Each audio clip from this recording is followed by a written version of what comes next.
Hey, what's up guys? This is Vincent, and in this Lightroom Classic tutorial I'm going to be covering the exposure and contrast sliders in the basic panel.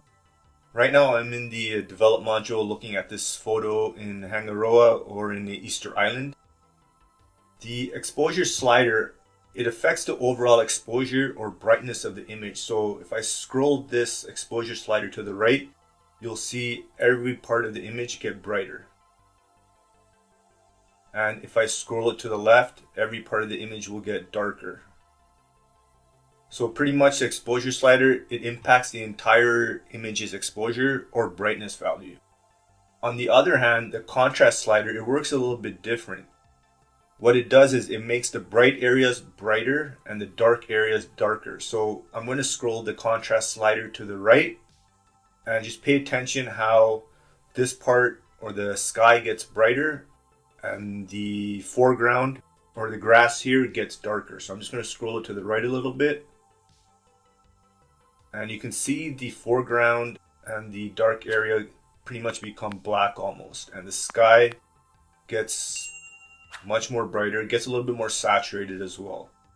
On the other hand, if I do the opposite and move the contrast slider to the left, the dark areas get a little bit brighter and the bright areas get a little bit darker. And when you use the contrast slider and you move it to the left, it makes the image quite soft.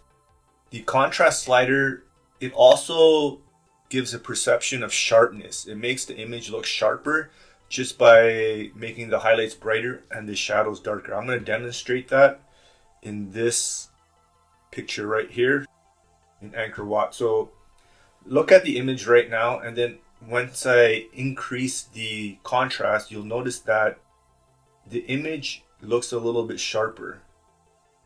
Take a look at it now. I'll just keep it at 50. I'm going to do the before and after by pressing Y. Take a look at the image at the left and take a look at the image on the right. So by increasing the contrast, you also give the perception of increased sharpness. And if I do the opposite and move the contrast slider to the left, you'll notice that the image looks much more soft. For the majority of images, when you're adjusting the exposure and contrast, you usually do subtle changes. So just a little bit of contrast here. And exposure, you don't really need to change the exposure here, but the contrast definitely gives a little bit more saturation as well. And other than that, that's all you really need to know about the exposure and contrast. They work better when you're using the other sliders, such as the highlight shadows, as well as these present sliders, which we'll look over in the next few videos. If you guys enjoyed this video, give it a like, subscribe, and follow me on Instagram. Have a good one.